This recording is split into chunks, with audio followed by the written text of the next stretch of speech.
will the virtuous Sangha, out of compassion, for the sake of this assembly and all living beings, please turn the wonderful Dharma wheel to teach and guide us how to end birth and death, leave suffering and attain bliss, and quickly realize non-birth.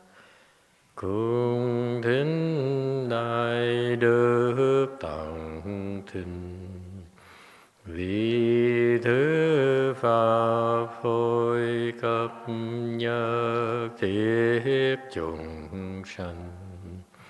Tịnh chuyên diệu pháp luân giao đạo Nam mô. Như há liêu sanh thoát tư ly khổ đạc lạc, tốc chứng vô sanh. Homage to the Blessed, Noble, and Perfectly Enlightened One.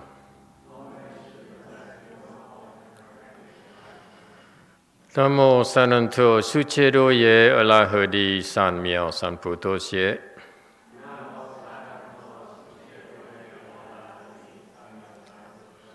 Nam mô Tak Tak Tha To Ya Da Ya Alahade Tam Miao Tam Bo Da Toa.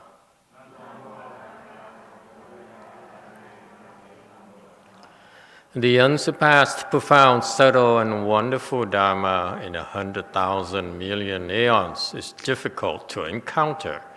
Now that I'm able to see and hear, I will receive and maintain it. I vow to fathom the thus come one's true and actual principles. Wu shang sheng sheng wei miao fa bai jian 万劫难遭遇，我今见闻得受持，愿解如来真实义。O Buddhas and Bodhisattvas, Venerable Huineng, Venerable YongHua, Venerable Left Home people, and all good knowing advisors, Emitofuo. 诸佛菩萨、列祖、师父、上人、各位出家人、各位善知识, Emitofuo. Chư Phật Bồ Tát kính thưa lục tổ, tượng Kim Hóa, quý thầy cô và quý vị thiện tri thức A Di Đà Phật. Today is the 21st of February 2021. We are gathered here to continue discussing the sixth Patriarch Sutra. We are on chapter 9, Proclamations, on slide number 46. Thank you all for joining us. Let's see. Nothing outstanding, no corrections to make, yes? Okay. Sutra text, the non-dual nature is the real nature. The real nature does not decrease in common people, nor increase in worthy sages. 无二之性，即是实性。实性者，处凡愚而不灭，在圣贤而不增。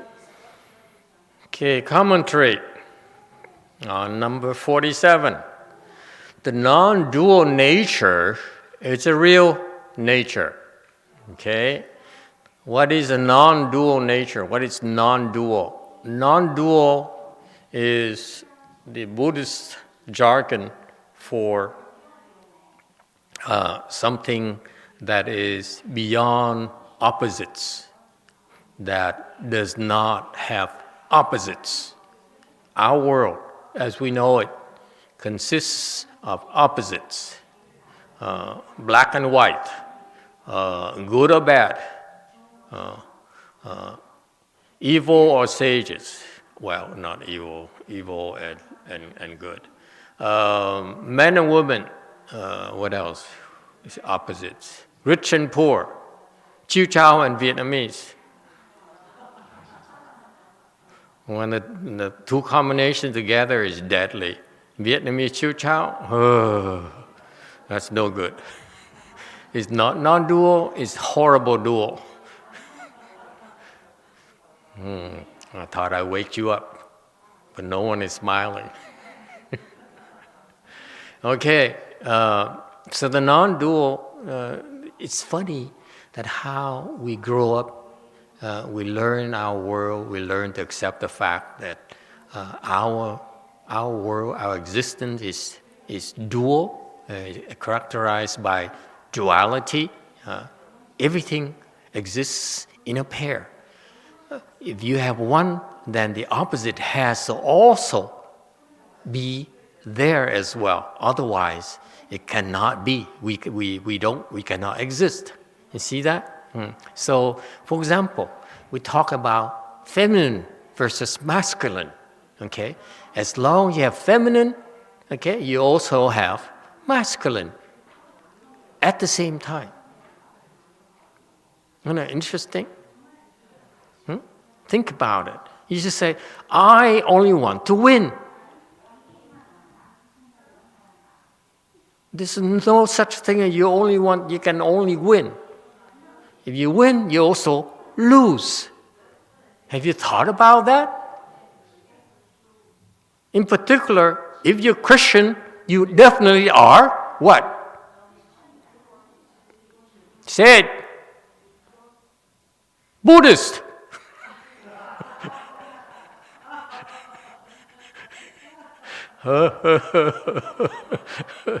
You shake your head, you also agree.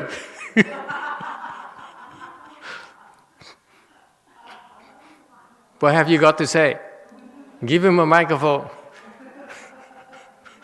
Orange. Mostly disagree. You disagree, then you also agree.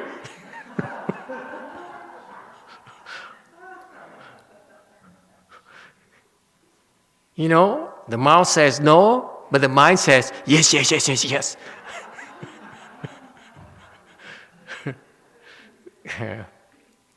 Anyone else? That's interesting, isn't it? This is such a beautiful thing called Buddhist wisdom.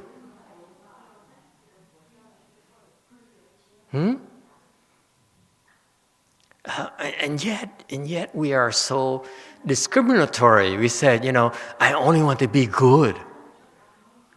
Yeah, if you're good, all you're doing is hiding your evil nature. That's what you're doing. You choose to look only at the good side. It's like a coin. It says head or tail. You only want to look at one side, you still are neglecting the other real truth about you as well. Okay? So today's lesson, today's word of wisdom for the Dharma glimpse, to be Christian is definitely to be Buddhist.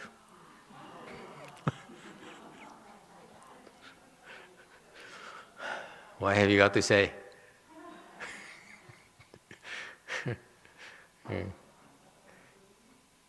See, that's called debate. See, we don't debate. We persuade. Yes, Green. It seems like the whole sutra kind of, or a lot of it, the sixth patriarch just wants to wake the people up to the non-dual nature. He always says things like, toss away, thoughts of good and evil, like the Buddha nature has no opposite, and things like that. No, you toss away good and evil, thoughts of good and evil, what are you keeping? He says, toss them away. Then when you toss them away, what are you keeping? The non-dual nature.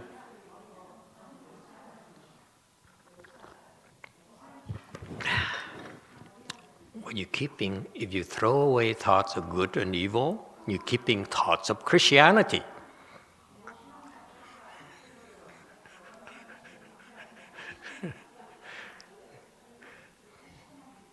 Okay? Yeah. Anyone else would like to debate this? Okay, he doesn't give up, this guy.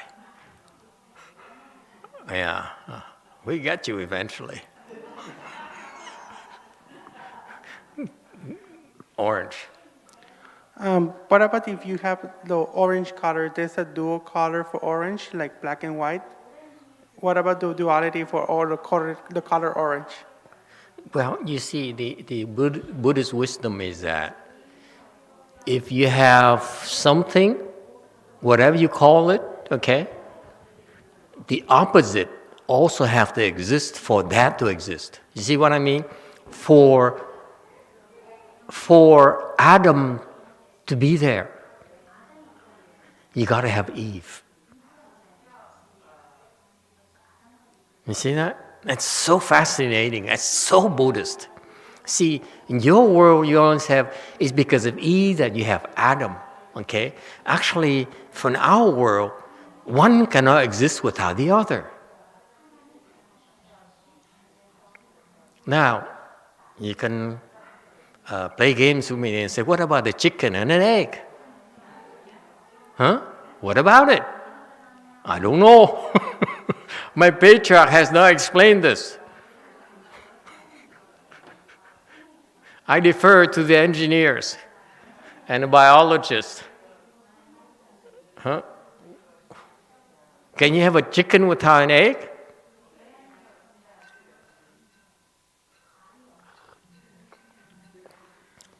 Why, that sounds like a philosophical question of Master Xianjie.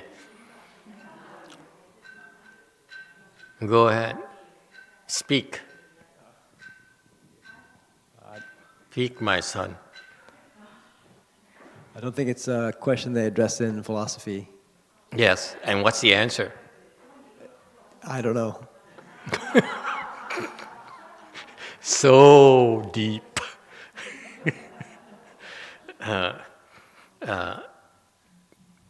Chicken and egg, I have no clues. Huh?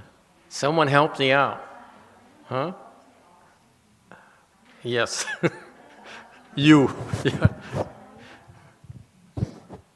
Well, you said that the whole world started, it was all Buddha nature before it started. And then the Buddha had one thought, and that started everything.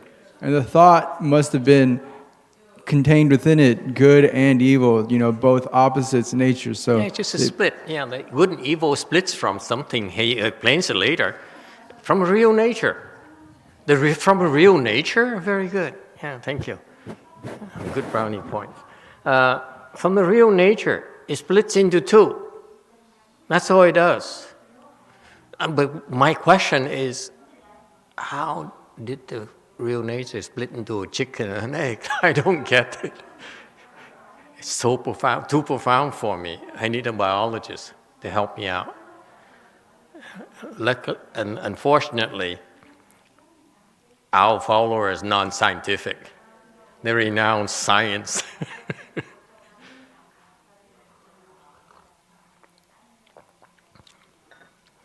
So, chicken and egg. Can you have a chicken without an egg? Or can you have an egg without a chicken?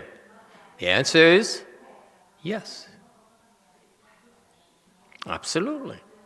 And this is a state where it's beyond our comprehension. Okay, but it's beyond the scope of our discussion. You definitely can have a chicken, just like that. Okay, just like you can have a ghost, just like that.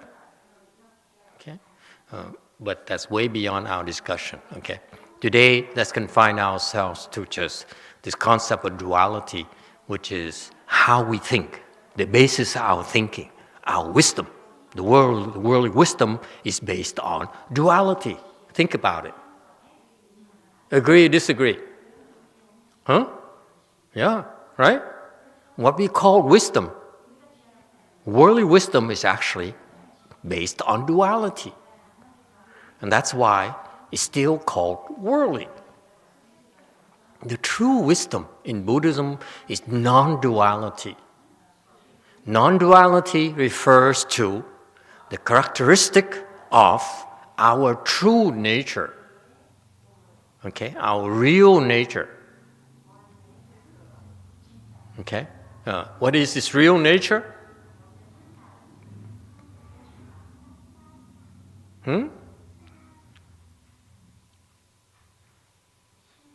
What is his real nature?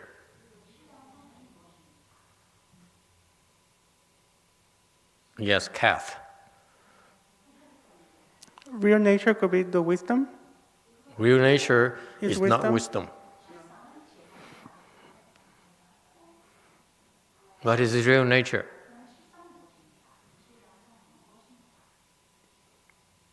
Yeah, green. The Buddha mind. The Buddha mind. Buddha has a mind. What is the real nature? What is the nature? What is the real? This is important. You practice Chan to see the nature. This nature refers to the real nature. What is his nature? What is real nature? What is it? Green. Well, I had a question. Is duality also real? Duality, is that real? No, duality is an illusion. Duality is a form of confusion. It's not real. Duality is lack of wisdom.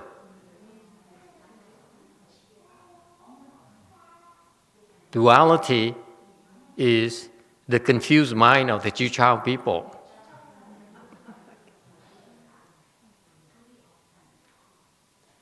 Zhu Mountain. Jewel Mountain asks, is there false nature? Is there a false nature?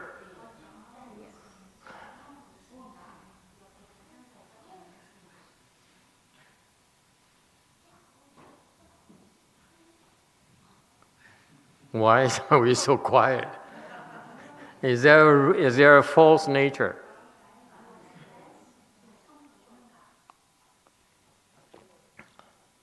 Go ahead. Ponytail. I say yes because it's what we try to destroy when we cultivate. We try to destroy the false nature to see the real nature. This man is violent. He cultivates in order to destroy himself, the false nature. Anyone else? Is there a false nature?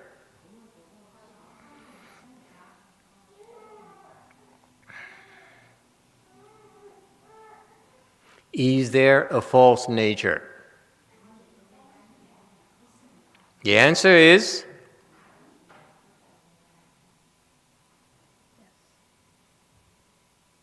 no one. San Jose. Let's see what they've learned so far the last year.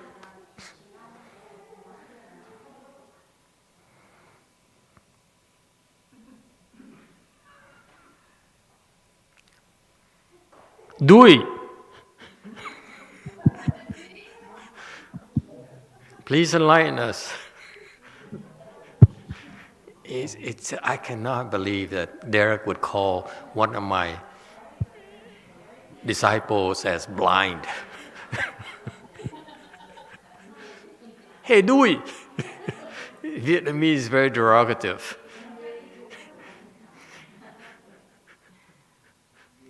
Yeah. Is there a false nature? No, only true nature, Master.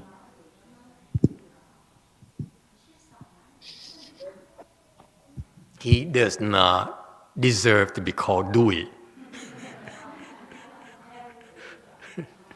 It's correct. There's no false nature. There's only one real nature. See the wisdom from San Jose?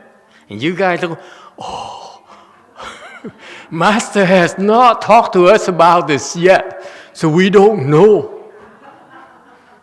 Disgusting. the disgusting angelos, they only repeat what Master said in the past.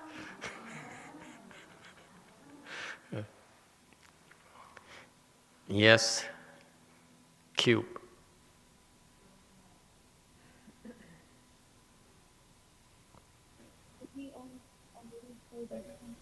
Master, you say there's no more nature.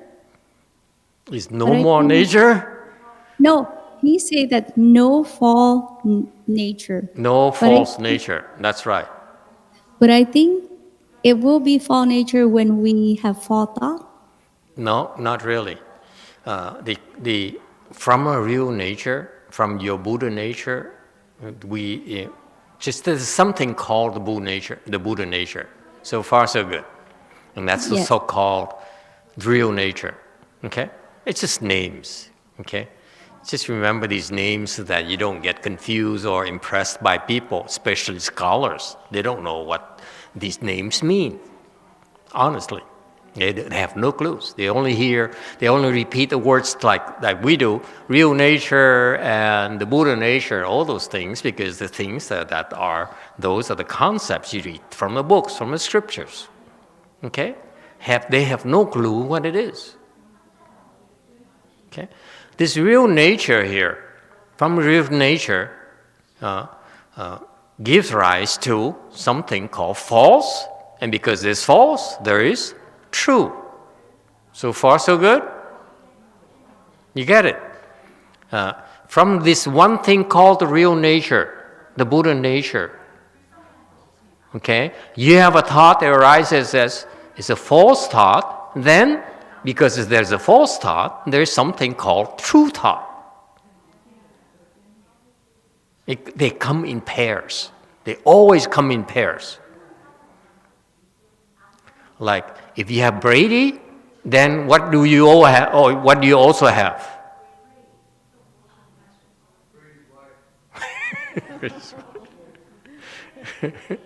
We don't know yet. Yes, sir. Orange. Master, if you are in possession of the three poisons, aren't you therefore in a state of false nature?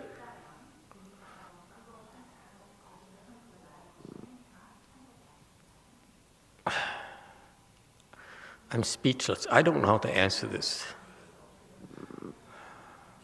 We're venturing into the no man's land. It's a woman's land. I'm not a woman.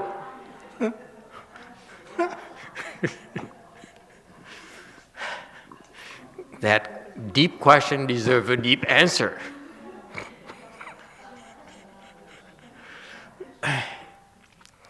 You guys are too much. Yes.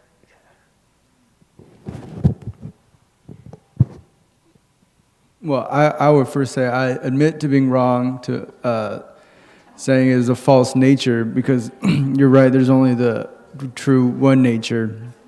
But like Brady said, you can have a false thought, so maybe if you have the three poisons, it'd be considered being in a false thought state or something like that. But the true nature you have, your true nature is not false. There's only one true Buddha nature. And like you said, out of it arises the true and the false. Amen. All is not lost after all. Okay? We're going to stay in Los Angeles for a while. I thought after this I would move to Northern California because you guys are really falling behind. Or Illinois. Okay? The point here is that, listen, Brady. Okay? There's something called the Buddha nature. Only one thing called the Buddha nature. From there arises everything else. That one thing there is just the one thing. It's totally non-dual. Therefore, when you call the real nature, yes, gives the impression that something called the false nature. But the nature is just the nature. Okay? You can call it nature, you can call it true nature, you can call it false nature. It's still the nature. Doesn't matter whatever you call it. Is that clear?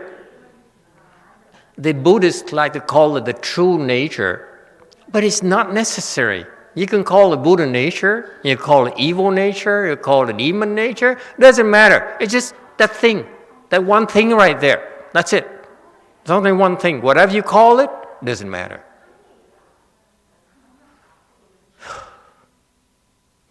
You buy that? Hey, Christian, you buy that?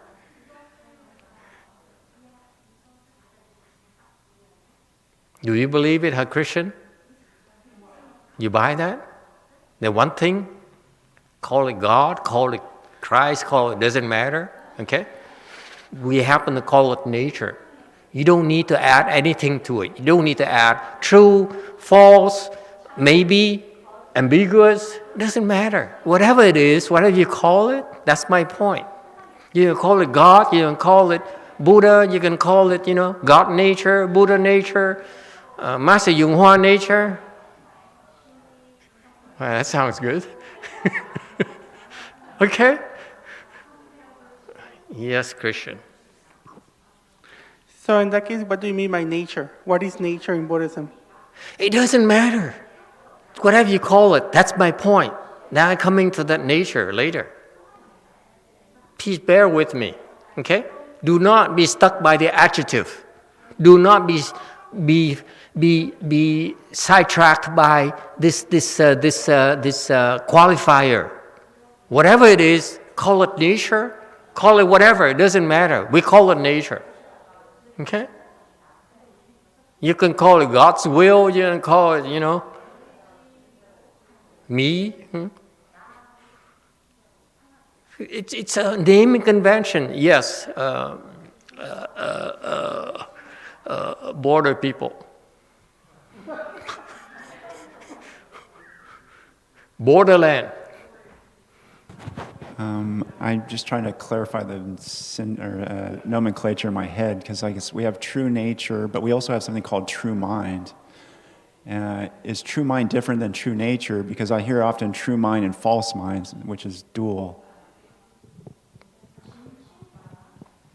I hate it when you open this new can of worms. I mean, these Angelos, these Southern California people, they go crazy. And say, but, this is what Xianjie used to do to me. And then he moved to Northern California, and we thought we were safe.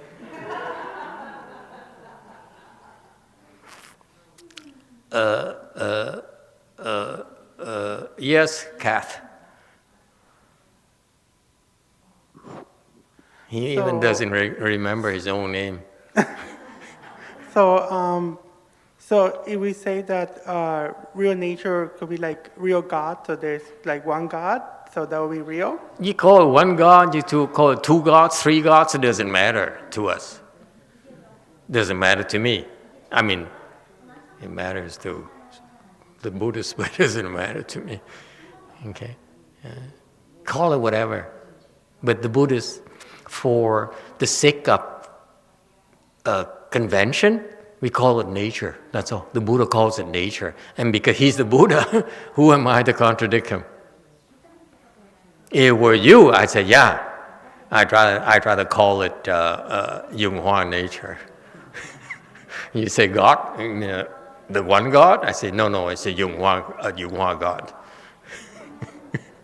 Okay? It doesn't matter. Okay? Again, it's a convention, please. Okay? Humor me. Okay? Just, the Buddha calls it nature. So we call it, from our part, we call it Buddha nature. Buddha's nature. Or Buddha nature. Actually, Buddha calls it nature. That's why we call it Buddha nature. You see that? Okay? So, whatever it is, let's call it nature. So far, so good. And from a one nature, you can call it real nature. Lily's husband called it Buddha nature. Every time that Mr. Moon talked about it, he says, "Yes, yeah, I know, I speak from my real nature. That's it." The real nature there is everything we all have. We are a part of our real nature. Okay? You have the real nature. She has the real nature. We all Buddhists have our natures. Christians don't have a nature.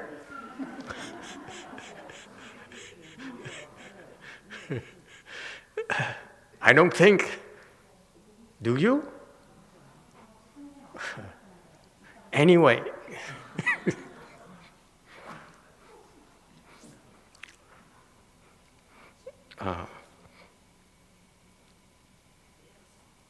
Okay, so this thing called nature.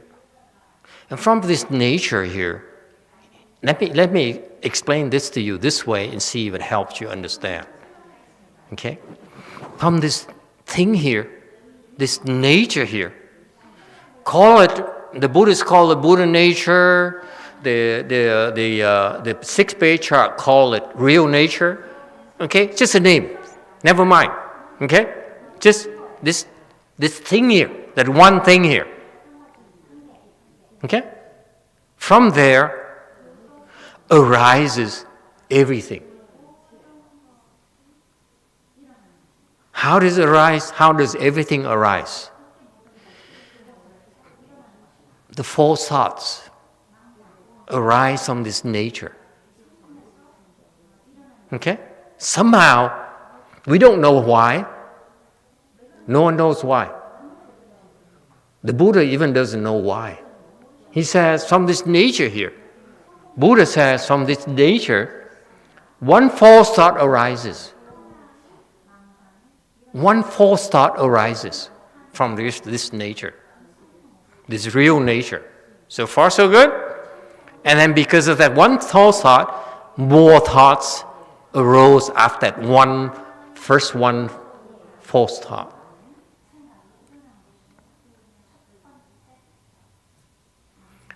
I don't know this, I have no proof. This is what my Buddha explained. Is it clear? So please don't ask me for proof. I don't have proof. I can't demonstrate to you. I don't even know when it happened. No one knows except for the Buddha. When you become a Buddha, you see that. Until you become a Buddha, we have no clues. So far, so good? This is why in Buddhism, faith is so important. Because we cannot explain everything to you. It's not possible to help you understand everything. Okay? You have to see it for yourself. It's not something that can be understood or explained. That's why in a Chan school we have 不立文字. We do not establish words or languages. There's no need. It's not possible. It's a futile effort. There's no way that words or languages can explain this thing called nature. Impossible. Okay? When you become a Buddha, you see what it is. When you become enlightened, you begin to see what it's like. So far, so good? Okay. That's it. Yeah, this nature. Sixth Patriarch again calls it real nature. This nature is only one, not two, only one. So far, so good? And this one thing here, from there, arose, everything else is created according to Genesis. The Buddhist Genesis, if you will. Okay? That's where, by the way, the Catholics got the concept from. The Genesis is actually a simplification of the process of false thoughts. Okay? the creation is happens because of the false thoughts.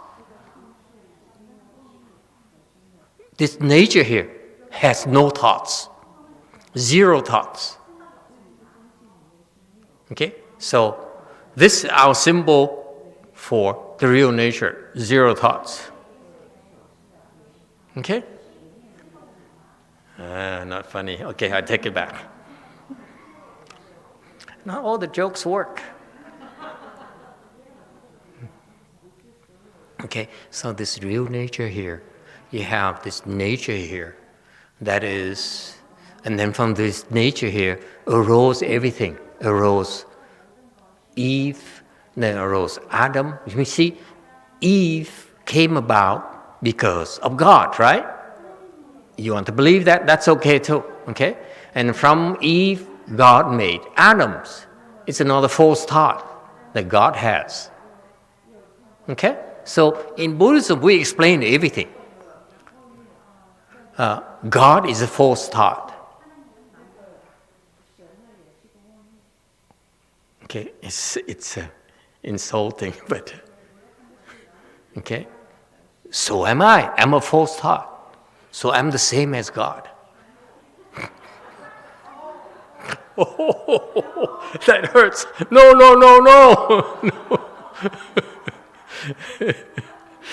I don't know why he keeps coming. I keep on abusing him.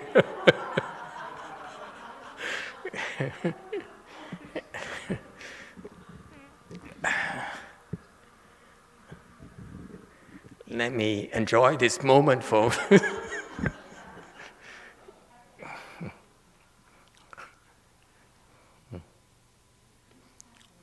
Okay, I'm back to normal.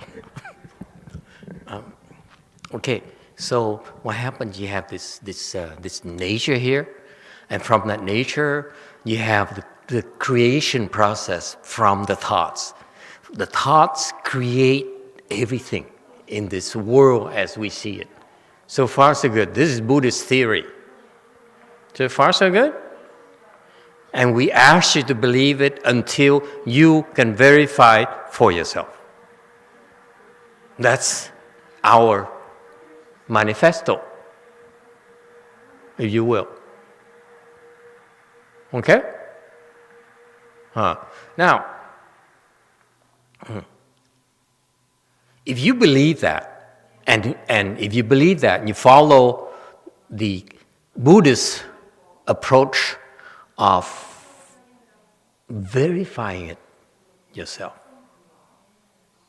you will be able to verify it yourself. Okay? Then at that point in time, you see this thing called nature yourself. So far, so good? You see this thing, nature yourself. Then you understand this nature here. Because it generates everything else, okay? Then itself is not separate from you, from me, from anything else. Because everything else is contained within it. Yes? And therefore, everything else, okay, is also the nature. Think about it. Yes? It's like you have the ocean, the great ocean. You take out a drop of seawater. So the ocean gave rise to the drop of seawater. But in a drop of seawater is the ocean. That's the logic. So this nature here is not separate from Billy. And Billy, two of them. Billy Black and Billy Yellow. Billy Toyota and Billy electric bike. You see that? So far, so good? Does it answer your question about greed, anger, stupidity? All those are just within the nature itself. Okay? That's all. No need to distinguish about anger and real nature. you versus real nature, we're all part of real nature. Okay? And what Buddhism is about is for us to be able to see it for ourselves. Not just my words. My words don't matter. They don't matter at all. My words are just cheap talk. That's all. Yes, Orange. I'm having trouble with absorbing your meaning of this. If I give you an example, Yes. you'll notice how confused my mind is. But I so know that already. somebody's on a street corner and he steals $50. Yes. Horrible thing. He walks away and he's No. Can we change this a little bit? Okay. Somebody attacked an Asian person. Well, okay, I'll incorporate that. So somebody knocked a poor old Asian lady over and stole $50 from her purse.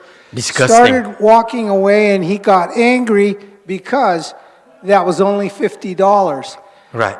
Walks a little further and stupidly walks out in the street right in front of a car.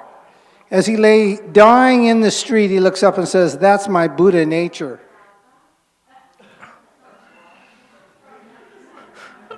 Wait. I am confused. Never mind about you. I am confused about you. It could happen. Someone could listen and say, well, it's all the same as Buddha nature, greed, anger, stupidity, blah. I have Buddha nature. Everything happens within the Buddha nature. And that's why we're not separate.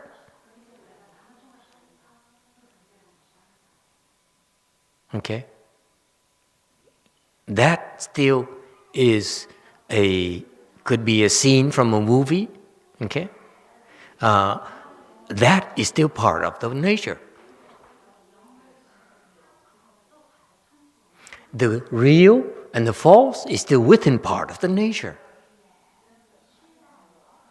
The attack on the Asians,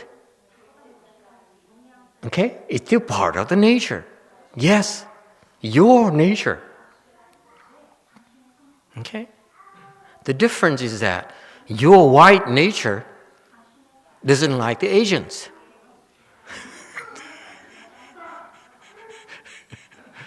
My yellow nature, I'm choosing my words carefully. Better not say anything. With someone that does not exemplify Buddha nature. Anyone who does not exemplify Buddha nature. I can think of one right now.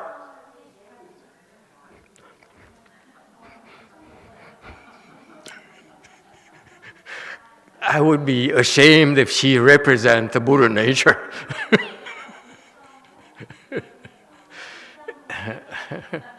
We agree?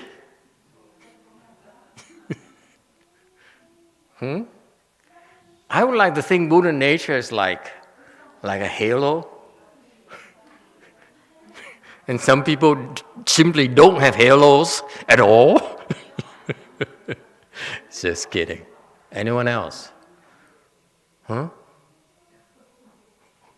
I'm totally lost myself. Yes, Christian.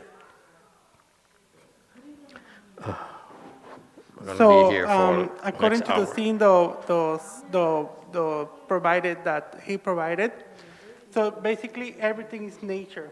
Yes. Okay, so okay. Everything is part of the nature. Everything you can think of is part of the nature.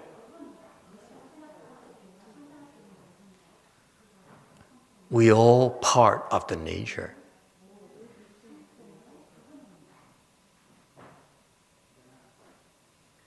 Okay? And that's how we discover what? Love.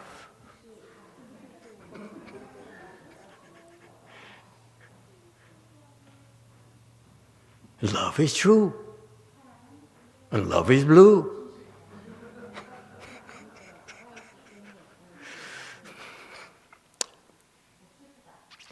Somehow, it's getting deeper and deeper. Maybe because Peter and Ginny just came. Yes. Okay, so everything is part of the nature. Okay? Can we stop here? It's go on and on and on because I know, the more question you ask, the more I sound stupid. Yes. The real nature wants to speak. A Di Đà Phật. White. Thì mình nói Phật tánh. Thì ở cái hữu tình tức là những cái chúng sanh mà có cái tính biết, tính buồn vui đó, mình gọi là Phật tánh. Còn ở những vật vô tri như cái chuông, cái nhà, cái gỗ thì mình gọi là Pháp tánh. Thì cái Phật tánh là gì? Tiếng người qua là Phật tánh, đó là cái tánh biết. Phật là biết cái awareness của mỗi cái chúng sanh mà hữu tình mình đó. Thì ông vua Đường ông hỏi quốc sư Huệ Trung chứ trẫm có không? Thì ông quốc sư nói dạ có chứ trẫm có, Huệ hạ có, hỏi ở đâu? Thì là con mắt là mẹ thấy, cái lỗ tai là mẹ nghe, cái lưỡi mẹ nếm nói chuyện, cái thân mẹ nóng lạnh đó. Cái đó là Phật tánh mẹ, là cái tánh biết, cái awareness ability, do awareness ability. Translation.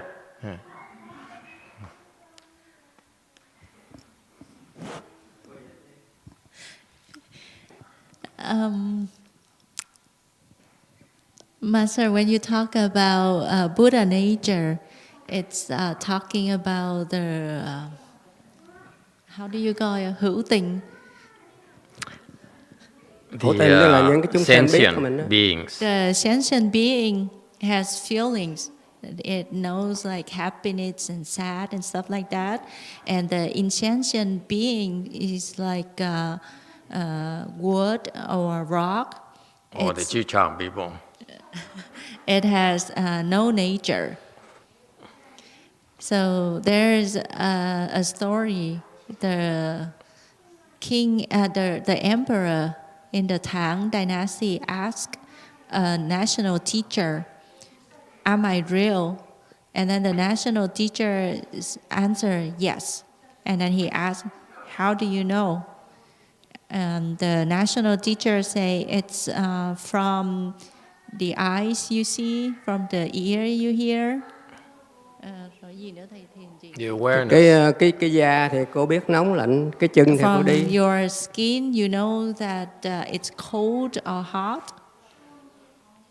Rồi đó ngài Huệ Minh hỏi ngài Quốc, hỏi ngài Huệ Năng là ông được cái gì mà tổ giao y bác. Thì ngài Huệ Năng nói ông. And Huệ Minh asked the sixth patriarch, how did you get the rowan and rope from the fifth patriarch? And the sixth patriarch answered. Cái này tôi nói cái này quý vị mỗi quý vị nghe xong mà tự nghiệm là chính mình. This is whatever I say, you can confirm yourself. You reflect inside you, you see it. So ngài Huệ Năng mới nói là lúc ông không nghĩ thiện, lúc ông không nghĩ ác, thì nói đó, tôi được cái đó, tôi biết cái đó, tổ giao y bác tôi đó. The sixth patriarch explained, whenever you don't think about good, whenever you don't think about evil, that's when you got it. Because of that, the fifth patriarch gave me the rope and rope, the bow and rope. Lúc mà mình không nghĩ thiện, mình không nghĩ ác, mình đâu phải là cục đá đâu. Mình biết mà. Mình vẫn biết, đứng đó mình biết, mình chưa có nghĩ thiện, chưa nghĩ ác, chưa như thầy nói, chưa cái niệm đầu tiên bất giác lên. Mình vẫn còn biết mà cái đó là cái tâm của mình, cái chân tâm của mình, Phật tánh của mình. When you don't think about good or evil, you have the knowing nature. You are not rock. You are not. Bây giờ Phật tánh mình như thế nào? Mình đứng mình thấy một trái apple, phải là Phật tánh mình thấy không? Qua con mắt mình thấy trái apple không? So let's say when you stand and you see an apple, that's your Buddha nature that see the apple. Rồi bây giờ một niệm bất giác làm sao? Khởi lên muốn hái của người ta là phải And trộm. then Ông if này you mới have nói sân a si đó, thought tham sân si arise, đó, khởi lên. A thought arises like you want to pick that apple. It's actually come from the great hatred and stupidity.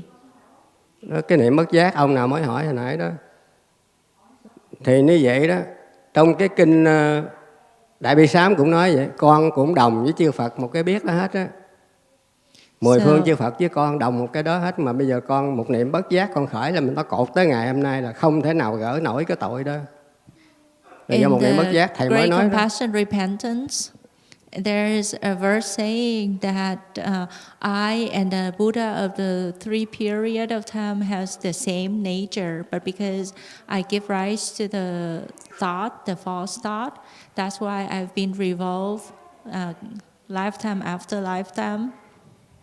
Bây giờ chẳng hạn nãy ông nào nói Công giáo, thì bây giờ cũng một niệm biết như vậy đó. Thì cái niệm đầu tiên một người đó họ làm như vậy thì cái quả đó họ thành cái người cõi trời đó. So let's you have a Catholic here, like the first thought that you give rise and then you want to go to the heaven. Tức là tạo những cái nghiệp để mà sanh cõi trời. Cái người mà đầu tiên mà nghĩ cái false thought đầu tiên so đó. the first false thought that you want to go to the heaven and then you do things that helped you to go to the heaven. Rồi một người khác thì nghĩ khác như vậy thì làm cái nghiệp đi xuống địa ngục. Tức là từ trong cái tánh không đó mình tạo. There's another person has different thoughts and then they do things and those things lead them to the hells. Thì từ chỗ đó mà nó khởi tất cả cái gì trên thế gian này, như thầy nãy mới nói đó, cái tánh không đó. So mình khởi cái gì nó ra cái đó. From one place and then you give rise to everything and it's the empty nature.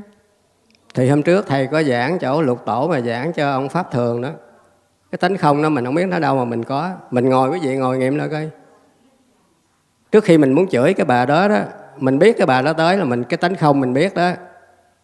Thì nếu mình có người giác ngộ mình ngưng lại đó liền đi, cái tánh không mình nó đâu có nói cái gì đâu, tánh biết thôi. Tự nhiên mình nói cái bà này đẹp, bà này xấu là mình khởi lên rồi chửi bà này, thích bà này, ôm bà này hay là đánh bà này, là một niệm vô minh nó khởi lên rồi mình cứ theo nó mà mình làm. Chứ đầu tiên mình biết giống như Lục Tổ biết là không nghĩ thiện không nghĩ ác đó. Thấy biết thôi.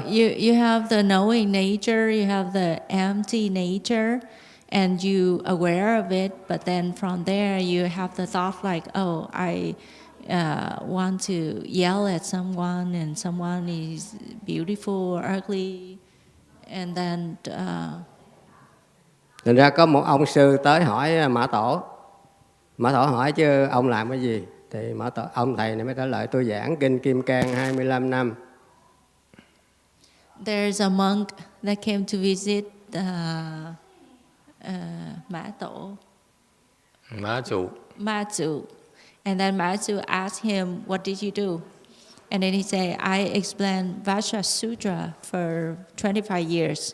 Rồi Tổ mới hỏi chứ vậy thì cái Phật tánh của ông ở đâu? Cha mẹ cái bản lai dựng một Phật tánh của ông như thế nào nói cho tôi biết. Ông thầy không biết trả lời. And the Patriarch Mã Chủ asked him, so where is your Buddha nature? And he didn't know how to answer. Thì Tổ mới không có giảng nữa, Tổ mới vô phòng uống trà. Không có dạy ông nữa thì Tổ vô phòng. So the Patriarch just left him and walked into his room to drink tea. So ông thầy này mới đi theo cũng đứng làm thinh đó mà không nói, Tổ cũng không nói gì hết. So this monk followed the Patriarch, but the Patriarch didn't say anything and the monk didn't say anything either. So chờ một hồi thì ông bỏ ông đi về, đi ra tới ngạch cửa thì Tổ mới kêu Đại Đức. And he waits for a while and then finally he decided to go home. And when he turned around and walked out, Mã Chủ called him the virtuous one. So ông quay lại ông nhìn Tổ. So he turned around and looked at Mã Chủ. Thì 4 con mắt nhìn nhau thì ông thầy cũng không có nói gì hết, mới bỏ đi luôn. The four eyes see each other but didn't say anything. And then after that the monk just left. Thì tổ mới nói ông thầy độn căn. Matsu later on said that this guy has a dough root. Thì rõ ràng là tổ muốn dạy ông tôi chỉ ông cái Phật tánh của ông là cái tôi kêu ông Đại Đức, ông quay lại, ông biết nghe, ông quay lại đó mà ông không biết đi luôn, thì tổ mới chửi ông độn căn ngu. So when Matsu called him the Venerable Virtuous One, meaning that the Patriarch want to show that he has the nature, he has the knowing nature, but he didn't aware of it. That's why the Patriarch called him dough root. Bây giờ mình nói hữu tình là những người có những cái vật sinh vật mà có thông suy nghĩ là Phật tánh phải không? Là cái biết. Giờ con chim nó đậu đó đó. Quý vị lại con chim nó bay à, sao nó biết bay, là nó sợ quý vị bắt nó bay nữa. Nó nhận thấy một người tới. So now you're talking about the sentient being that has thoughts, has feeling. Là living being đó. Một cái living being là những chúng sanh, những sinh vật sống đó. Living being là chúng sanh đó. Living being. Thì mình lại gần con chim đó, là nó thấy mình lại nó bay. So a bird, it was there, but then if you get close to it and then it gets scared and it fly away. Thì cũng như nãy tổ kêu mà ông Đại Đức vậy đó, nó nghe con chim nó thấy, còn ông thầy thì nghe cũng qua mấy cái lỗ tai, mấy cái con mà nãy ông vua đường hỏi ông quốc sư về Trung đó. So it's similar to when the Patriarch called the virtuous monk, or the king asked the national teacher. They all have the knowing nature. Thành ra hôm trước thầy mình có giảng là cái ông Pháp Thường đó, ông nói ông biết là mọi vật empty. So cái Phật tánh mình nó mọi vật thì so empty. Master explained that Lục Tổ nói với lại Pháp Thường là thầy. Ông Pháp Thường ông nói là ông say I see the empty. I see everything empty. The monk Pha Chang said that I see everything is empty. Thì tổ mới nói là trong Phật tánh ông mà cái biết mình nói nãy giờ, cái khả năng awareness của ông ở đâu có cái gì trống mà empty với không empty. Ông giống như một cái bầu trời xanh mà nó có một tia chớp vậy. Cái empty của ông thấy cái suy nghĩ mà empty của ông nó như một tia chớp, đâu còn nữa là empty nữa đâu. Ông đâu có thấy tánh đâu. And then the Patriarch said, Tổ nói sao thầy? Tổ nói ông thầy Pháp Thường ông nói là I saw empty. Tổ nói no, you not see the empty. You still see one stripe up top, lightning stripe, not empty. Ông còn cái tư tưởng là thấy empty đó, là tổ mới nói ông chưa. The Patriarch said that no, you haven't seen emptiness yet because you still have the thought. Thành ra chẳng hạn mình nói hồi nãy trở lại là Lục Tổ nói với Ngài Huệ Minh, lúc mà ông không nghĩ thượng, không nghĩ ác, ngay cái moment ông không nghĩ thượng, không nghĩ ác, lúc đó là Phật tánh của ông đó. So going back, the sixth patriarch talked when he talked to Hui Ming, and then he said that right at the moment when you don't think about evil and you don't think about goodness, right there you have your nature. Rồi Ngài Huệ Minh mới hỏi chứ còn cái bí mật nào nữa mà ông được y bác không? And then Hui Ming asked, is there any secret? Thì Ngài Huệ Năng mới nói bí mật ở về phía ông đó. Lúc mà ông không nghĩ thượng, không nghĩ ác thì ông nghiệm lại ông biết chứ đâu ở đâu nữa về phía ông đó. And then sixth patriarch answered, the secret stay inside you. At the moment you don't think about evil or good, that's when you know. Thành ra quý vị áp dụng thế này là tôi áp dụng nhiều khi tôi thấy rất là sung sướng là mình tưởng tượng đi, mình thấy một cái gì đó. So mình thấy bất cứ cái vật. Let me show you a trick. You imagine that you see something. Quý vị ngồi chơi thôi, ngồi chơi vậy đó là mình thấy một cái gì xung quanh mình đó. Thì mình ví dụ bây giờ tôi thấy cái chuông nè. You see things around you. For example, I see the bell. Thì mình see cái Phật tánh, mình see cái chuông đó. Thì ngay lúc đó mình nhìn lại Phật tánh mình, nó đâu có nói cái gì đâu. Nó như hư không, nó không có nói là thích hay không thích gì đó. And then it's your nature that see the bell, and then you turn around, you reflect inside you. Your nature didn't really say anything, whether it's like it or not. Nhưng mà cái thói quen, cái nhiễm, cái ô nhiễm của mình thấy, cái chuông này mắc tiền, chuông này rẻ, chuông này bằng đồng, chuông bằng vàng là khởi lên. But because of the habit energy, when you see the bell, you give rise to the thought like, oh, this is expensive, it's made from copper and such thoughts. Thành ra cái ngày lục tổ của Tịnh Độ Tông là ngày Di Đà nè. Người ta nói là ngày là A Di Đà Quá Sanh đó, là ngày Duyên Thọ đó. Duyên Thọ Thiền Sư là tổ thứ 6 Tịnh Độ Tông nè. So the sixth patriarch in the Pure Land school, which is the transformation of Amitabha Buddha. Thì Ngài mới nói là YongHua. Ngài mới nói khi tôi thấy cái chuông, And he said that I see the bell. Thì do cái Phật tánh tôi nó cho tôi thấy cái chuông. Because my Buddha nature let me see the bell. Thì lúc đó nó thành cái thấy cái chuông đó nó trở thành là cái sản phẩm của cái tánh không này. Thấy cái chuông với gì? So seeing the bell becomes the product of the Buddha nature that see the bell. Nếu tôi không thấy cái chuông thì cái chuông không có, đúng không? If you don't see the bell, meaning that the bell is not there, right? Bây giờ tôi quay qua tôi thấy cái chuông. So when I turn around and I see the bell, thì cái chuông này do cái tánh không của tôi, cái biết mà không nghĩ thiện không nghĩ ác, tôi nó thấy biết cái chuông. This bell is because of my empty nature, the nature that not thinking about good or evil that let me see the bell.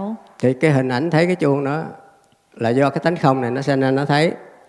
So seeing the bell is actually comes from the empty nature. Thì ngay lúc bây giờ tôi thấy cái chuông đó là đang sanh chính chẳng sanh, tức là non-production ngay chỗ đó. So the moment that I see the bell, that is the non-production of patience. Tức là tổ nói là đang sinh chính chẳng sinh. Thầy nhắc lại là khi mà tôi thấy cái chuông này, cái hình ảnh cái chuông trong cái mai tôi mà nó nhận được cái chuông này, giống như camera nó nhận được cái chuông này, thì thôi tới đó ngừng thôi, giống cái hình ảnh trong camera thôi, nó không nói vậy đó. Thì ngay lúc cái hình camera thấy cái chuông là đang sinh chính chẳng sinh, non-production ngay lúc đó. So meaning that when you see the bell, it's similar that you are a camera, you only capture the image of the bell and then you stop there. And right at that moment, it's the non-production. Thành ra tổ linh hậu mình cũng nói, khi tôi thấy cái tủ này thì không khởi tâm yêu ghét. That's it, đất là thiên đàng, lát là niết bàn. Cũng giống như thấy cái chuông vậy đó. And the Linh Dậu Patriarch, he said that when I see that. Tức là một cái cơ mắt tai mũi lưỡi thân ý mình chạm vật đó, thì giống như tôi vừa nói cái chuông, lúc đó quý vị ngưng đi thì lúc đó quý vị là đắc đạo, quý vị là niết bàn đó. Meaning that for whatever you see, you just stop there. You don't think any further. Right at that moment, you are in nirvana. Lục tổ cũng nói như vậy. Sixth Patriarch also say so. Lúc đó giống cái tâm mình thấy giống như cái camera nó thấy thôi. Nó đâu có nói cái gì right đó. at that moment, your mind see it is similar to the camera that capture the image. Nhưng mà tại vì mình nhiều đời nhiều kiếp, mình cái thầy vừa nói là cái đưa cái đối đãi đó, thấy cái là khởi lên yêu với ghét. In summary,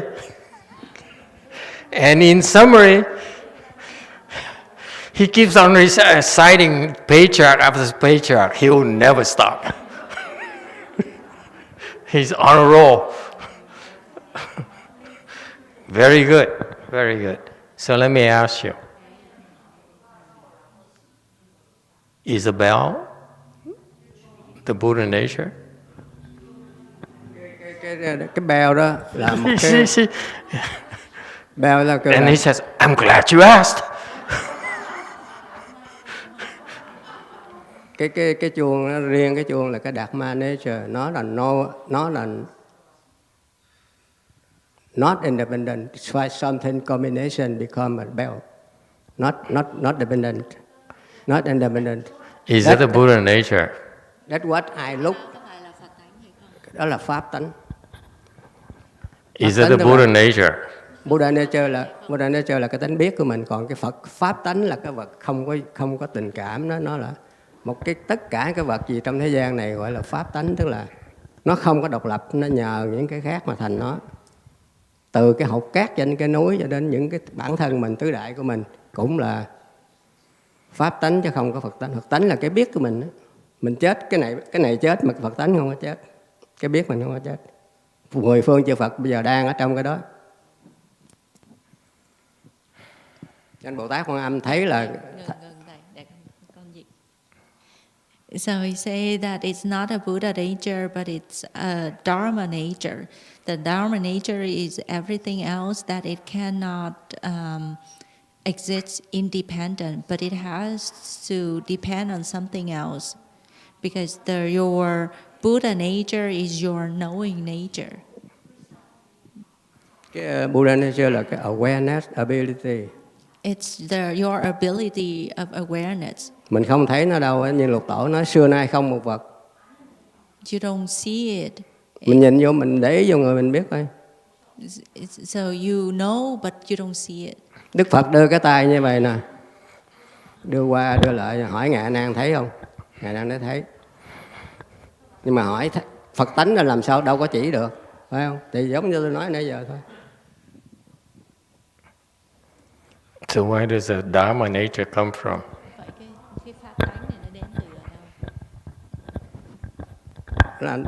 Nó không biết ở đâu mà nó như vậy thôi. Thì chư Phật chỉ giảng nó như vậy thôi, mà khi mà mình tạo cái nhân nào thì cái Buddha, cái Dharma nature nó ghi, nó cho mình cái đó. Thì mình đạo Phật mình mới nói là nhân quả, mình tạo ra cái này cái kia thì cái Phật tánh nó cho ra hết. So I don't really know where the Dharma nature come from. It's just like whatever seed, whatever cause you plant, then you will have the fruition of it. Cái khởi lên là cái ý nghĩ rồng thì thành rồng, mà kể thành người thì nó kể người đạp người, mà khởi ý nghĩ súc sanh thì tạo súc sanh. So the answer is that he doesn't know where the Dharma nature comes from. Yes, Catholic.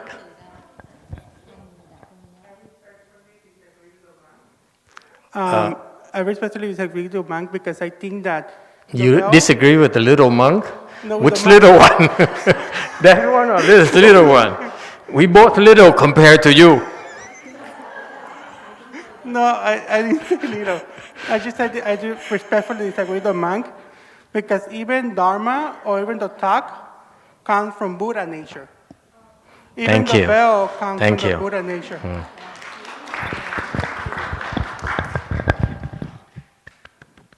Tôi có ý kiến. Nói theo Phật tánh cái đó Tổ nó không phải đó. Tại vì Tổ hỏi ông kia, nếu vậy ông với cây đá đồng sao? Cây đá nó đâu có biết. Cái chuông là đâu có biết nói cái gì đâu. Nhưng mà ông biết chứ cái chuông không biết. Cái đó không. Tổ hỏi một ông thiền sư như vậy đó. Hỏi ông có Phật tánh. Vật tôi Phật Buddha Dharma nature. Đại đức có không? Có. Vậy đại đức với cái chuông đồng rồi. Đâu có đồng đâu.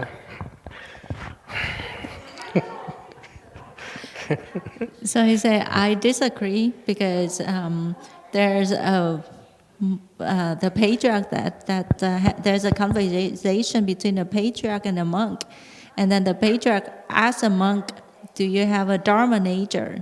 And the monk say, "Yes." Then the patriarch say, "Then you and the non-sensual being, like the tree and the rock, are the same."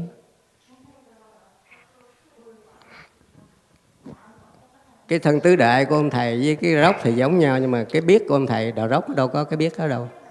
So your body is the same as the tree and the rock and the four elements, but your knowing nature is not the same. That's not the question. The question is the Dharma nature different from a Buddha nature? And the answer is from the Catholic. It's the same. There's no need to distinguish between a Buddha nature and a Dharma nature. No such a thing. The Buddha nature contains everything. Therefore, everything is the Buddha nature. What the patriarch taught that guy is something else. It's not about this. Okay, he's helping that Chan monk begin to understand the beginning of the Buddha nature. But he's not teaching him the entire Buddha nature. He showed him the door to go through to see the Buddha nature.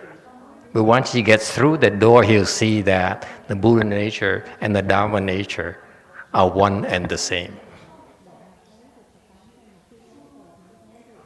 Be careful.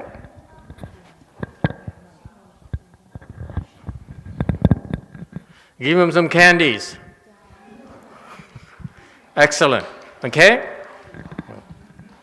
The Buddha nature is both sentient beings and insentient beings. They're not different. Okay? But the old monk has a lot of good points to make. But be careful. You don't interpret the patriarch's teachings. You're not at the point where you can understand what the patriarch meant. So be careful. That's very good logic. My advice, again, 4 sentences. Too long. It take too long to explain. You will digress and you will have a lot of exposures. Okay, you go into territories where you don't quite understand yet. At your level, you don't quite understand everything yet. And you don't understand, definitely you cannot understand the patriarch's meaning. Okay, because you're not at the level to teach people yet. That's why you don't understand why they say certain things to certain people. Okay? And let me give you a warning for you bookworms. If the patriarch needs to use the words to teach you, it's because you're still low level. The patriarch, when they teach us, they don't need words. So these people, they're stuck with words. That's why he had to use sentient, insentient beings to refine, to confine his, to narrow down his confused mind. That's all. Anyway, someday you'll understand. Well, time is up, no? Okay, good discussion. His understanding is a lot more than before the Chanchi, that's for sure. It's very good. It's a good job. That's why I let him talk, because I wanted to see how far before he would err. Before he would err at the first sentence. Now he would err within the sixth sentence. So that's why I waited and waited. And see how much more he would err. Okay. He erred from the point where he said that the awareness is your Buddha nature and the non-awareness is not the Buddha nature. That's where he erred. Okay. That's wrong. All right. Where were we again? Okay. Anyway, don't worry about it. You know, it's more important for you. The understanding is not that important. I want you to hear about these concepts. That's all. It's not something you can understand. Okay. Even at his level, he still cannot understand it yet. You see how difficult it is, how profound it is. Okay? So don't worry. Don't worry. Just it's much more important to hear the concepts, and that's good enough for now. Okay? Next, and number 47. The real nature does not decrease in common people, nor increase in worthy sages. You see? Same concept we've been talking about. Okay? That is, the Buddha nature is in you, in you, in you, in you. We are part of the Buddha nature. We're not different from the Buddha nature at all. So whether you're confused, you still have the Buddha nature. And whether you are enlightened, after you become enlightened, you still have the same amount of Buddha nature. There's no difference at all. So far, so good? So what it means is that the difference between a confused person and an enlightened person is what? Is what? Yes.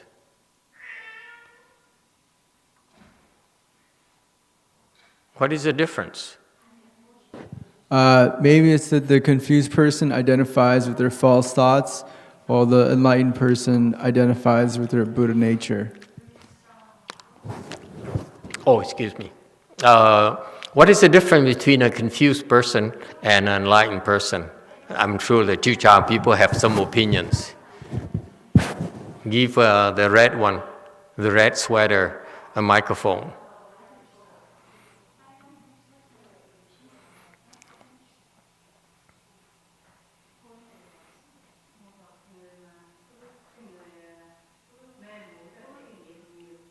Nó đã che mình cái Phật tánh.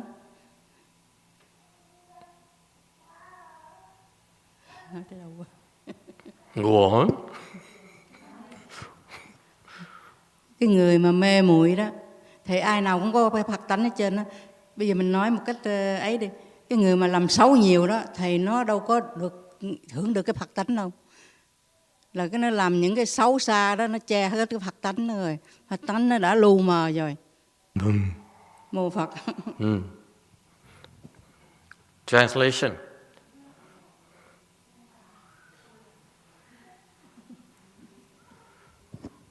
What happened? We are missing a handheld microphone all of a sudden?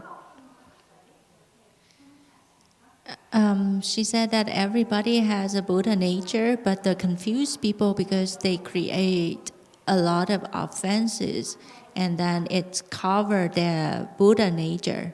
That's why they cannot benefit from it.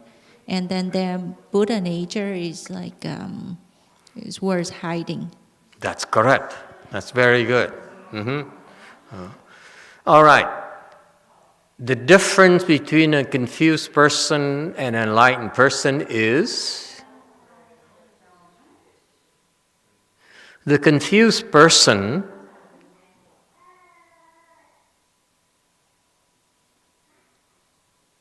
thinking is dual.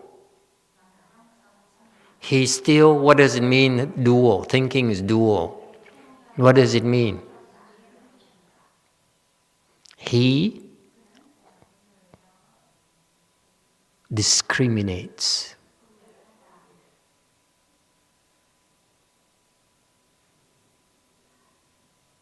When you discriminate, it's a state of confusion.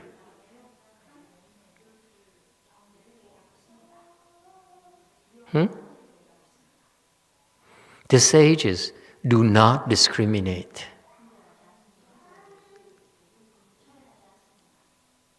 Because he does not see the difference between evil or good.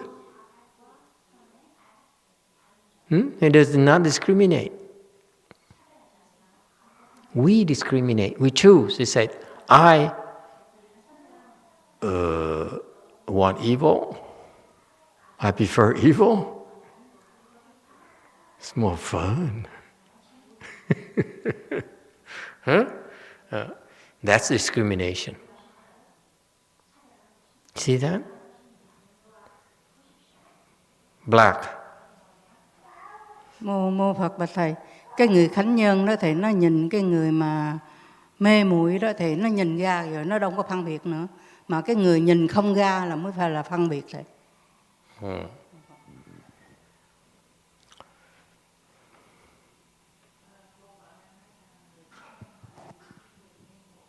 Thì người ta nhìn cái người mê muội là biết làm những cái chuyện gì sai, thì cái người khánh nhân nó không có chấp. Rồi cái người mà nó không có giống khánh nhân vậy, giống người thường vậy đó, nhìn với nhau là phải chấp rồi. Nó không có vậy đó. Tiếng Tàu, nói tiếng Tàu thì nghe được, mà tiếng dịch ra tiếng Việt thì con không biết cái dịch. Đúng rồi. So actually people, when they see a confused people doing things, they understand why it happened, and so that they will not discriminate.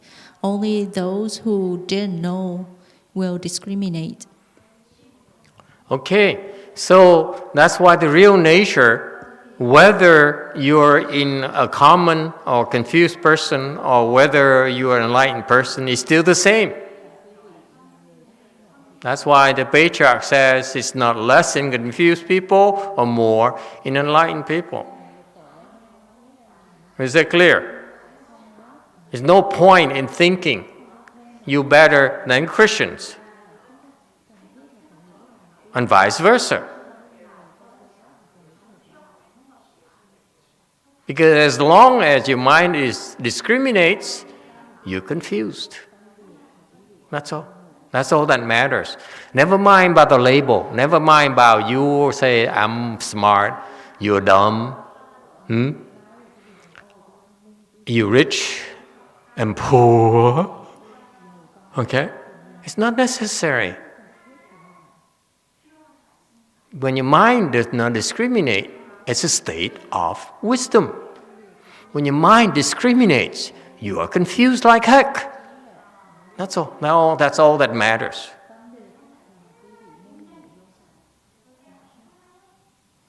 It doesn't matter you're rich or poor or successful or failure. When your mind discriminates, you have no wisdom. That's all.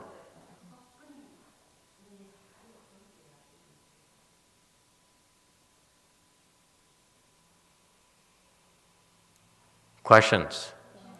Comments? Yes, Green.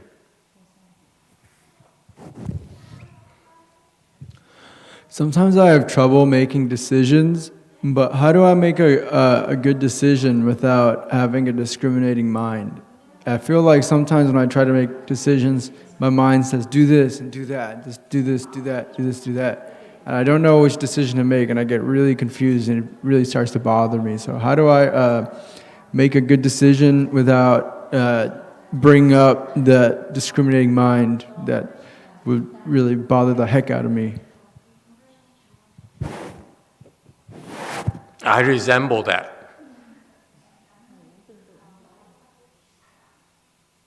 I can't make up my mind either. So what do you do then?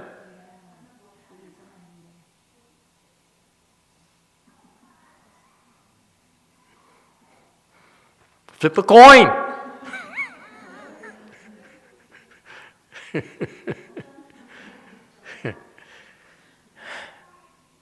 Someday you overcome it, my son.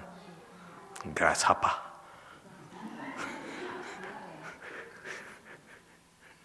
This is what it's all about. Eventually you figure it out. Okay? I figure it's not the way you think. Let me tell you right now, okay? Because if I were to try to explain to you, we'll only confuse you.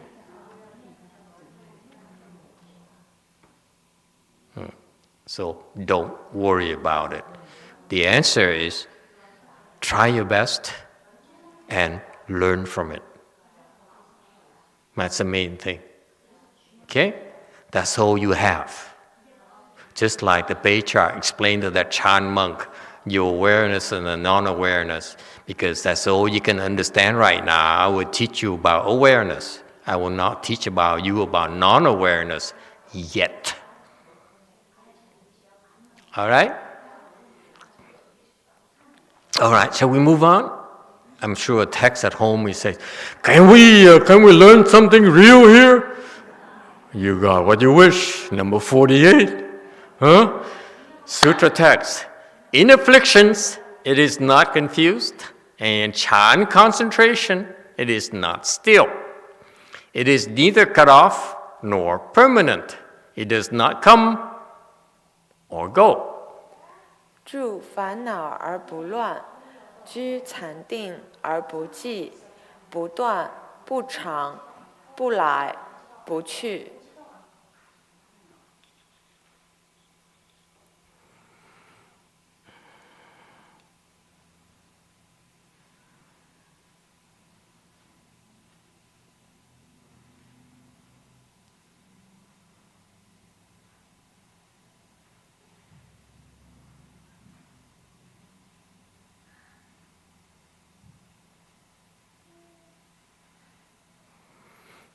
I was looking at the way they translate it to see the mind of these people, why they choose to translate it certain this way. Let's go to the commentary slide, number 49. In afflictions, it is not confused. In Chan Samadhi, it is not still. Okay? The real nature, your nature, when people are afflicted like Billy, Yellow Billy, okay, your nature, his nature is not confused.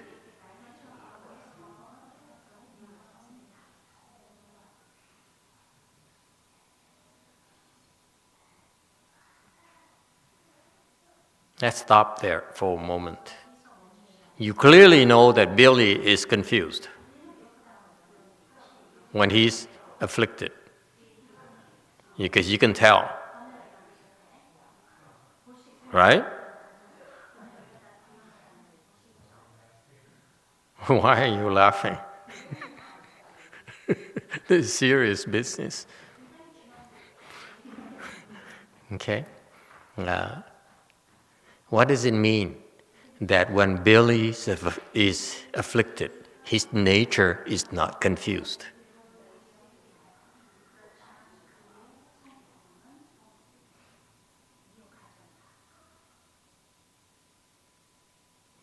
It means that it's only superficial.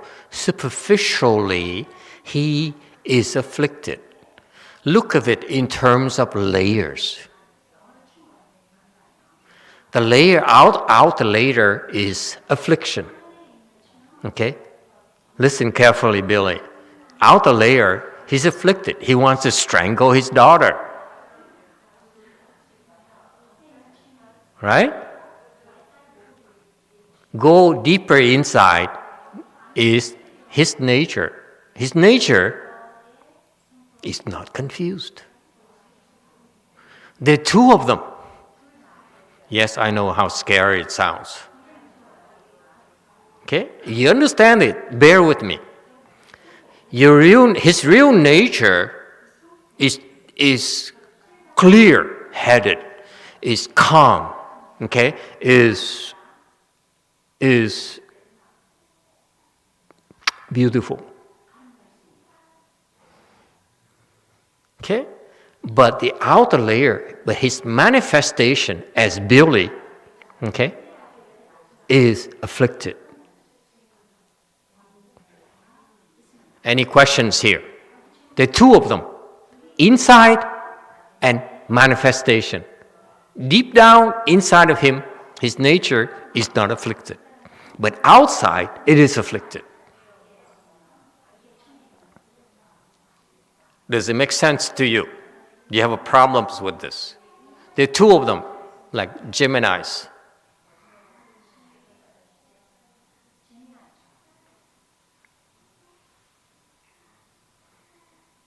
Yes?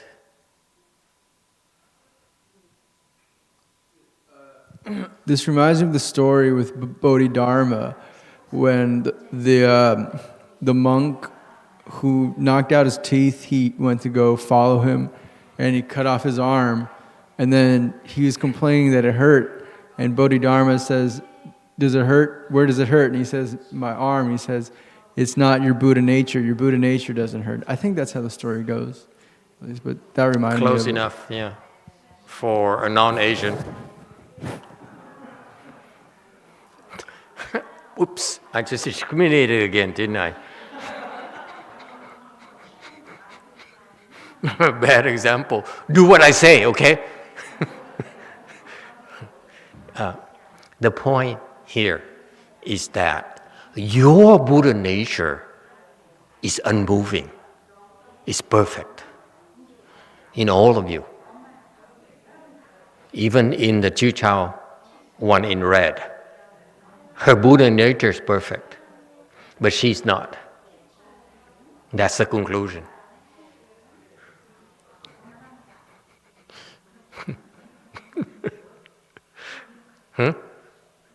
Does it help?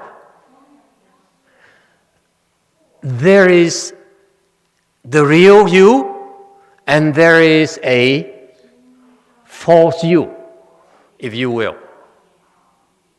There's a real you that's very wise, is beautiful. Okay? But because, as she said, because I use her because she's the one who turned me to it. But because of your karmic retribution, you have to act stupid to hurt yourself.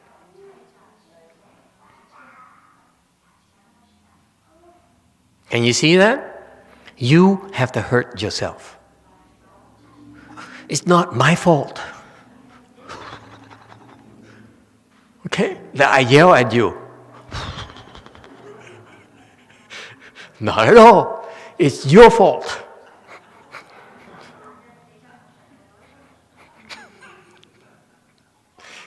Because your karmic retribution, you did something stupid. That's why I have to yell at you.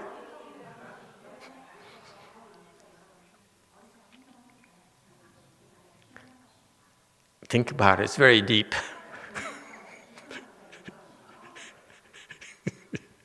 Yes, orange. I shudder now. I have to look carefully before I allow you to speak. Oh boy. Okay. Thank you, Master. The best example of self-awareness I can think of for this is my stubbornness. My stubbornness is very strong, and I actually take pleasure in being stubborn and stupid, even when I know I shouldn't. I have, from my vantage point, view of his other half.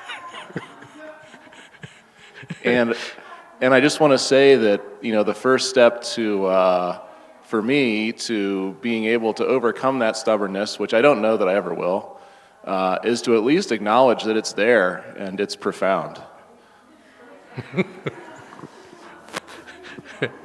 Thank you, Master.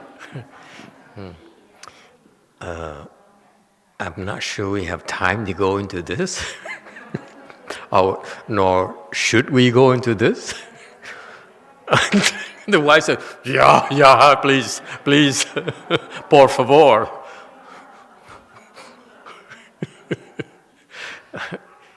Okay, it's the French Dharma now speaking. Just to please the girls.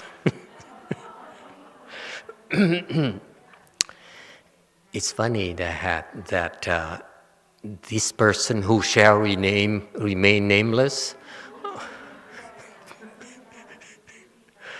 who speak like that. It's funny. Years ago, he wouldn't be able to speak like this. Agree? There's no way. He said, no, you're wrong. And he will walk away. Now he sits there and then opens his mouth and says stupid things.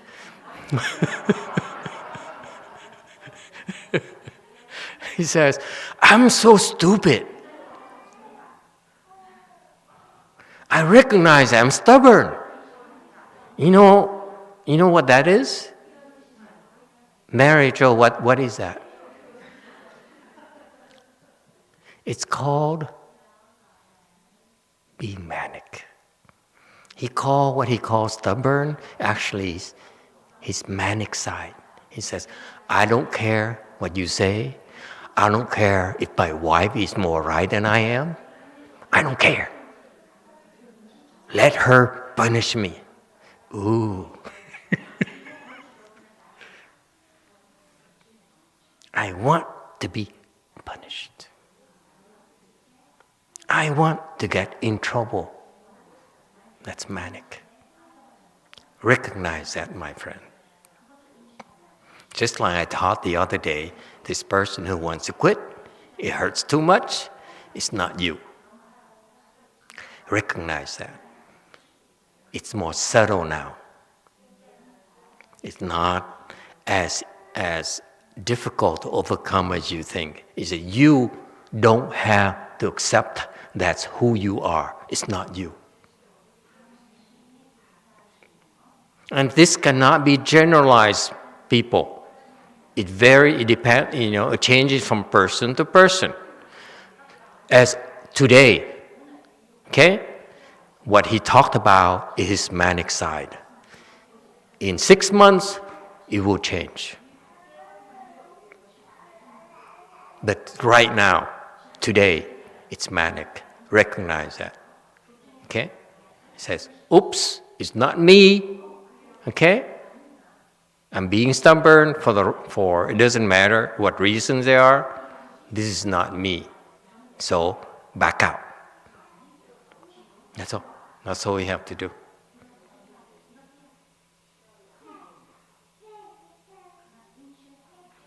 Okay? And eventually I hope that you will be able to recognize that, Marijo. Because this is what helps people recognize that it's not them. They're pulling the strings to do things that they know deep down they're not supposed to do. And yet they can't help themselves. Say, I don't care. Yes or no, sir? 100% yes.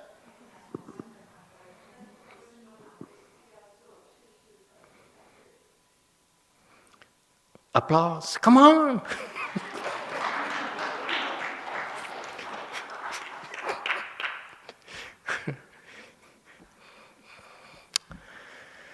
Thank you.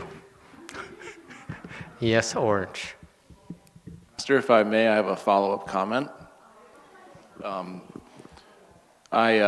I do have to say that the sword cuts both ways, though, because that same stubbornness is why I won't stop trying to cross my legs no matter how hard or how much it hurts. Yeah. It's not you.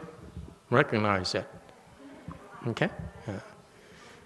You folks don't realize, I'm sorry, you Koreans, look, the Koreans are all falling asleep. One is lying on the floor, the other is, oh, what am I doing here? These Americans are so sick, they're mentally unstable. You are right, Koreans. I know you will not believe it, but can I share with you this thing here? And don't tell anyone else? Koreans. Yesterday, I was in San Jose having lunch with a group of devoted followers of mine at lunch. And we were talking, I look around and we're talking and I said, wow, do you realize that today, in this lunch table, you're all depressed?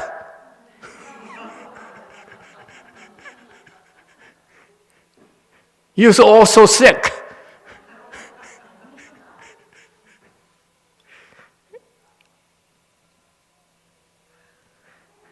And it's true. No one disagreed with me. That's what's scary. The scariest thing is that no one disagreed with me. Christian, think about it. We're all very sick. And I said, it included me as well. I'm so depressed looking at you.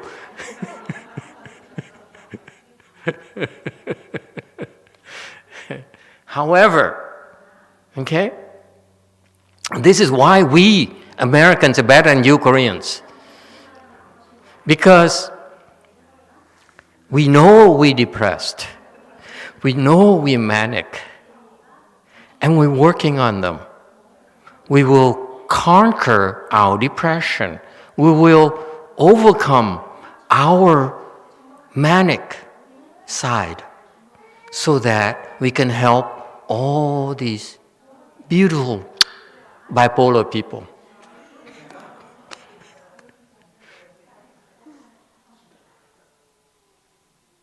How can you help them unless you know what it's like?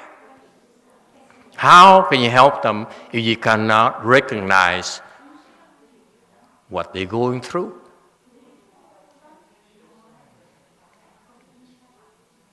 Okay? So, please, San Jose people, do not look down upon yourself. Yes, you're sick.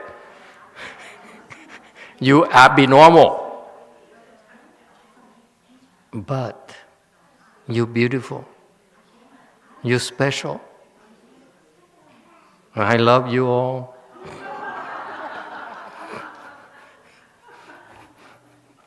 Yes, Cube. I do get emotional.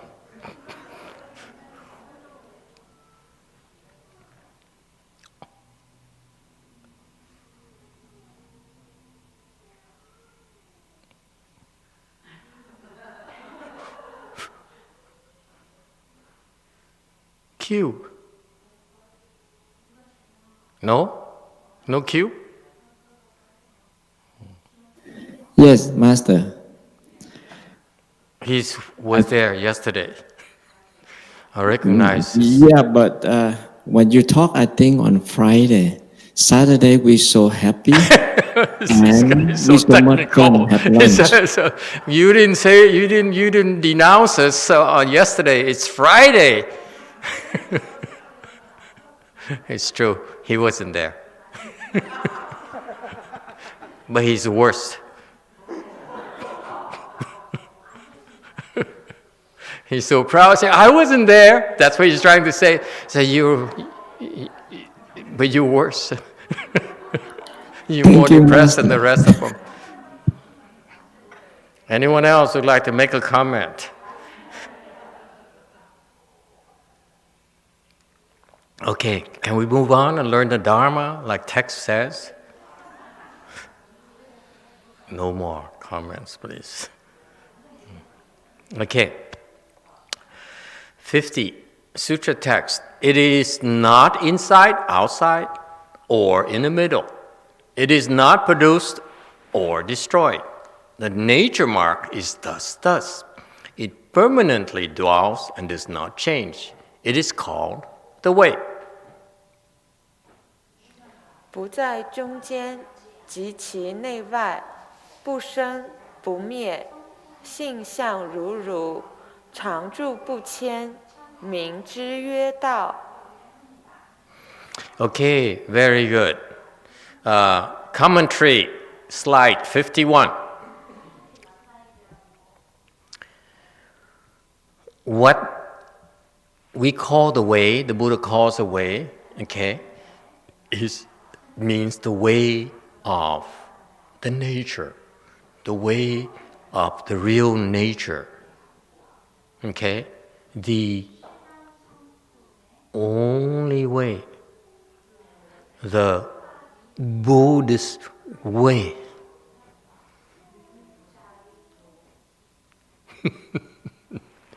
It is not inside, outside, or in the middle. It is nowhere. Inside, outside, or in the middle. It's nowhere. Why? How can it not be inside, nor outside, or in the middle? How can it be? Where is it? Where is it?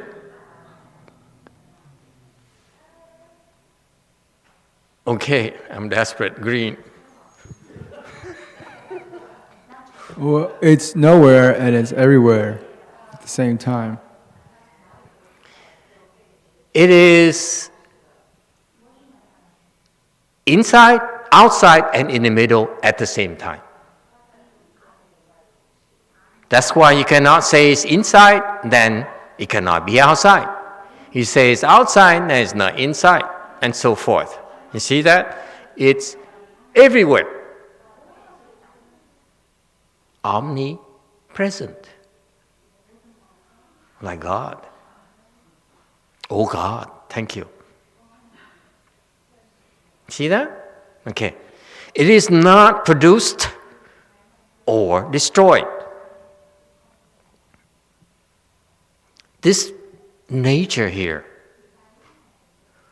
is not produced because it exists already. Right? It's there already. It's produced. When you talk about production, it means that it wasn't there before and there is production. Yes? This wasn't there before, then it came into being. Production is called coming into being. Okay? So, if you say it's produced, then before it's produced, it doesn't exist. Okay? So far, so good. When you say destroyed, it means that at some point in time, it has to die. Like our bodies. Has to die some point in time. Okay? So he says, this nature here is always there. Infinitely from back then, all the way to way in the future. It's always there. So it's timeless. So far, so good? Okay. The nature mark is thus. What is this nature mark? Okay, I'm running out of time, so I will not ask questions anymore. I will just give you the answer. Okay? Because you will only make fools out of yourselves anyway. But I don't discriminate. I still love you all.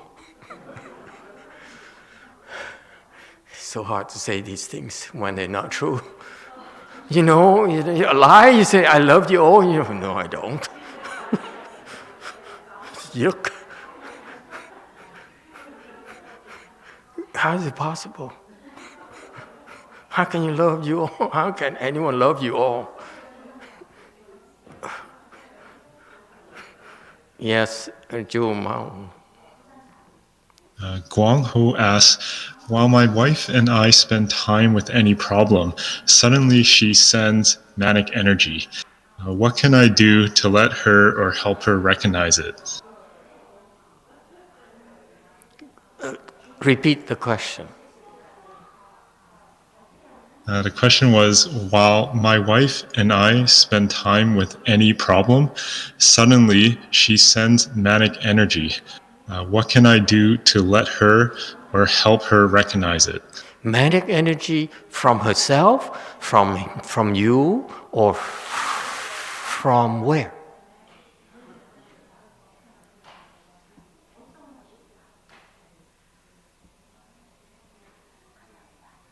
Sorry, the question didn't say. That the sensing of this energy, where is this energy that she senses? I'm trying to narrow it down.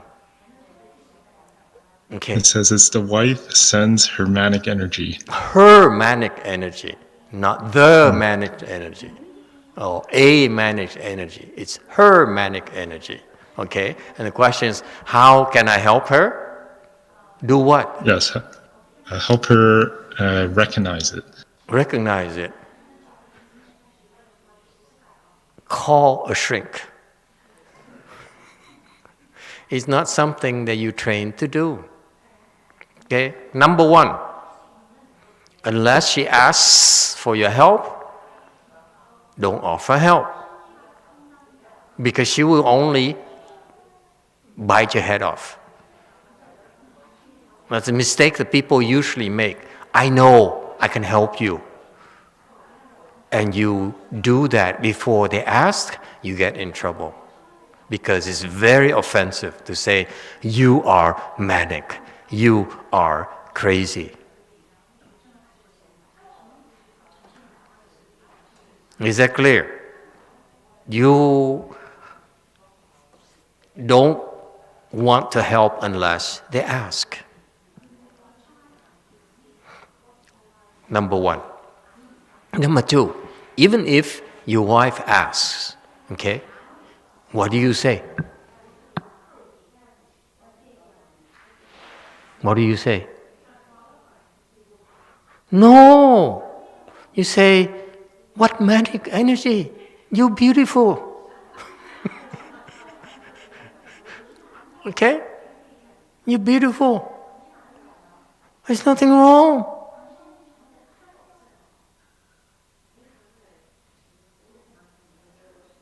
I swear to you. Okay? You are not qualified to make any determination. Leave it to the pros. When I talked to the unknown gentleman earlier, because I'm a pro, okay, I went through that myself. Okay, different phases of my manic, my beautiful manic side. So I recognize him when he talks like that. Oh yeah, I was like that too. When you're sick, like I am, and you cultivate, you see how your samadhi level, as your samadhi level changes, your manic, your sickness, manifestation change as well. That's why it's interesting. Okay, it's a great learning experience for me personally. So don't try to help your wife, okay, because you're not skilled enough to help. Okay, the best way to help her is to advise her to go see someone who's more qualified than you are. Because if you are not trained and you don't have the skills, you can't help. Be realistic, okay? It's a lot safer. Because that way, because you try to help, and when you are not qualified to help, when you cannot help, you lose credibility. She'll never come to you again. I would rather you don't help and say, I'm sorry, I'd love to help, okay? All I know is I love you so much, the way you are.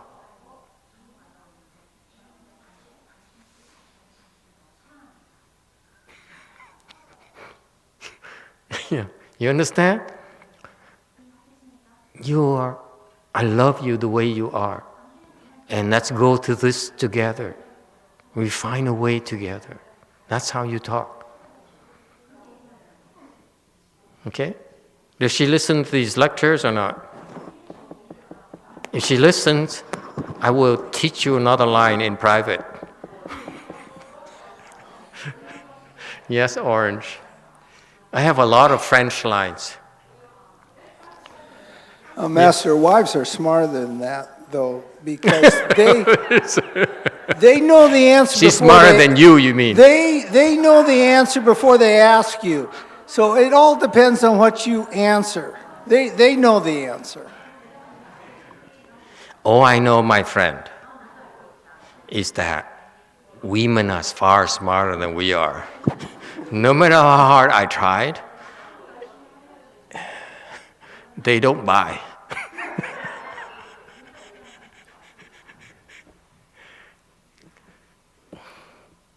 This is why we separate them.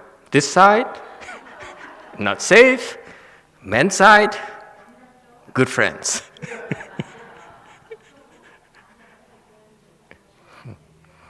Okay? No, I know I'm trying to be lighthearted about this. Don't try so hard.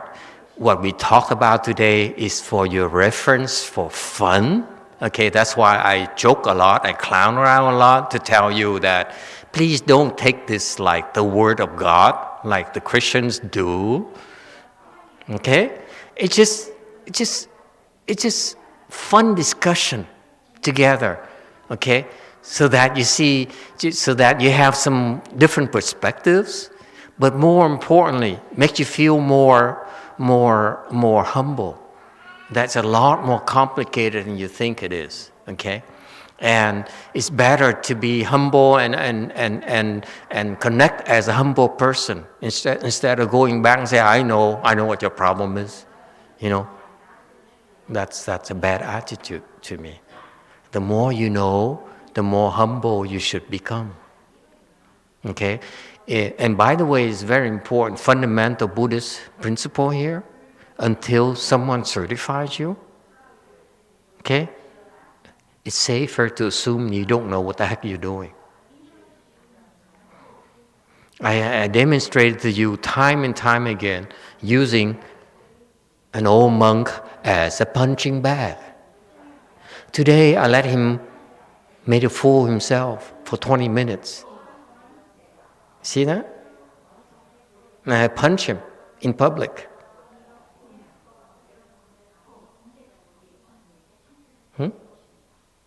I said, you went off wrong very early on. I let you continue because I want to demonstrate to all of you that you go off on one false understanding, you build on top of that, it's a house of cards, it will crumble. So it's much safer to say, I don't know.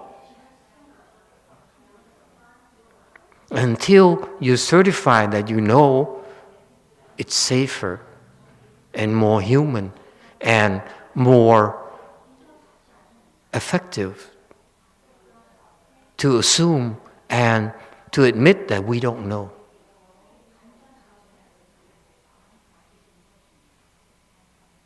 That's a lesson for you. You don't know. I try to tell you, you don't understand what the Patriarch's teachings. I meant it. You don't. The more you cite them, you make very good points here and there, but you still don't understand the essence of the Patriarch's teaching. You only scratch the surface, that's all. Okay? It's pretty good compared to most monks, it's true. But it's still, you don't understand what the intent, the purpose of doing those things.